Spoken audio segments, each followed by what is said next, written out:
The first Captain Marvel movie is an exercise in French existentialism. Throw off societal constraint, feel your feels, live your authentic, true self. It's a disaster. But this movie, The Marvels, doesn't have any of that messaging in it. In fact, buried in the core conflict are the seeds of anti-communism. I'm being dead serious. I will help you use this movie to shape your student and your child's worldview in such a way that they will grow in both wisdom and in virtue.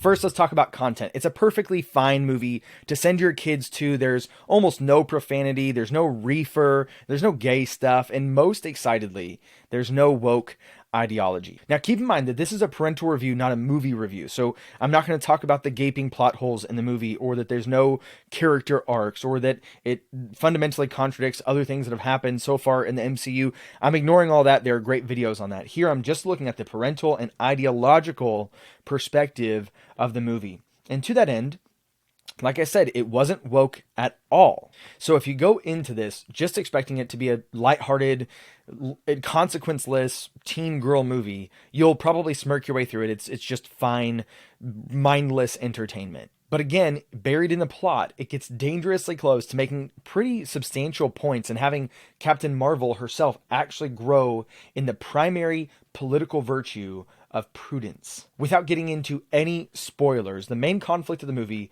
comes from the fact that Captain Marvel has been a Mary Sue this entire time. She's just overpowered. She can do anything and she does no wrong. Because of that, she rushes in several different times to do what she thinks is the right thing, and it unleashes hellish consequences for those that she is supposed to be helping. Again, this is very dangerously close to Chesterton's fence. G.K. Chesterton really famously said this: in the matter of reforming things as distinct from deforming them, there is one plain and simple principle. There exists in such case a certain institution or a law, let's say, for the sake of simplicity, a fence or a gate erected across a road.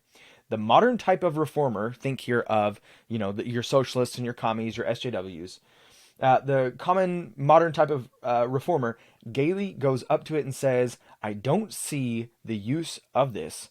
Let us clear it away." To which the intelligent type of reformer will do well to answer, "If you don't see the use of it, I certainly won't let you clear it away. Go away and think. Then, when you can come back and tell me that you see the use of it, I may allow you to destroy it." Some person had some reason for thinking that it would be a good thing for somebody, and until we know what the reason was, we really can't judge whether or not that reason was reasonable. You have got to love G.K. Chesterton's writings. It's great. It is extremely probable that we have overlooked some whole aspect of the question if something set up by human beings like ourselves seem to be entirely meaningless and mysterious.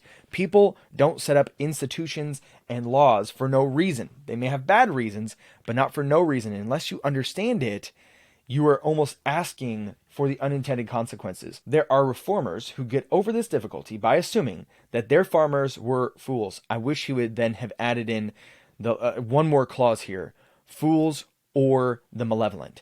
The entire modern schema of the left is the assumption that everybody in the, this is the opening line to the Communist Manifesto, is that all hitherto society is the history of class struggle, namely the oppressor versus the oppressed. The assumption is not just that they're fools, but that they're also malevolent. But, again, he's so great. But if that be so, we can only say that folly appears to be a hereditary disease. Whenever I read elevated writers like this, I always think about that famous quote from Downton Abbey, where she says something to the effect of, vulgarity is no replacement for wit. So the idea is really simple. Unless you understand the reason for the institution, then there's no way to calculate whether or not you tearing down that institution will have unintended disastrous consequences. Let's take a couple of modern examples. For instance, take the toppling of statues, namely the ones from the Civil War. Without ever asking, why was it that the people of the North and black people in the South didn't raise a massive controversy over the erecting of statues to people like Robert E. Lee? Did it serve some sort of function? Could it possibly be that the naming of towns after these generals and the erecting of these statues and the veneration of the virtues of the South, while still broadly acknowledging the moral atrocity that was the institution of slavery, could it possibly be that that furthered the thesis of Lincoln's second inaugural, where he says that we should have malice toward none and charity for all, where he says that we are to strive to finish the work of binding up the nation's wounds, that we should do anything we can to achieve and cherish a just and lasting peace? Could it be that by tearing down these statues, we're picking at scars and turning them into fresh wounds? Or take the policy of price ceilings on, say, housing, helping out the poor people by making sure that housing doesn't cost too much, not realizing that that removes the profit motive of building new housing, which means that you have greater scarcity of one of the most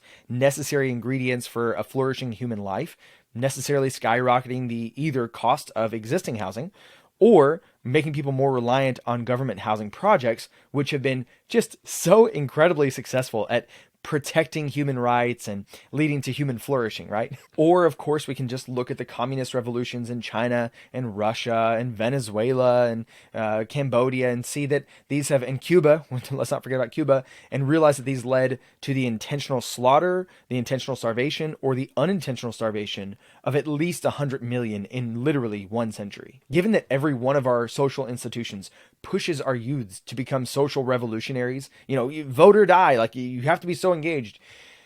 It would have been really nice if we had one female superhero, namely one who wields immense and immeasurable power, to realize that there are disastrous, hellish outcomes that are the result of her wielding that power without wisdom and prudence.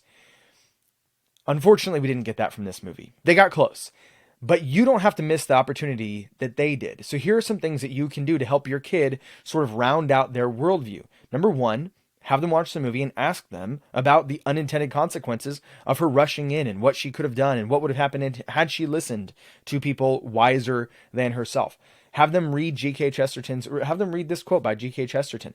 I'm going to link it down in the description and ask them what they get out of it. Ask them if there's any parallels to the policies or the ideas that their friends and their teachers circulate. All of those are kind of didactic. They're like teaching.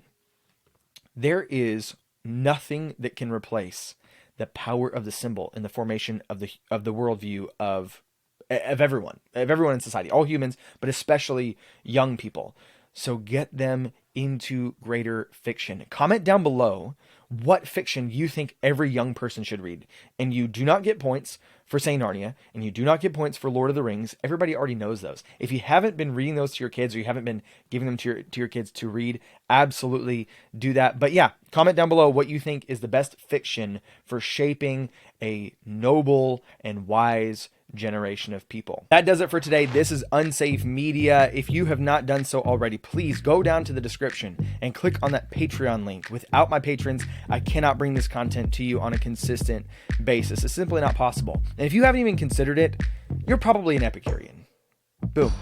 Roasted. Please like, share, subscribe. It really helps out with the algorithm. And until next time, I'm reminding you, trust in God and keep your powder dry.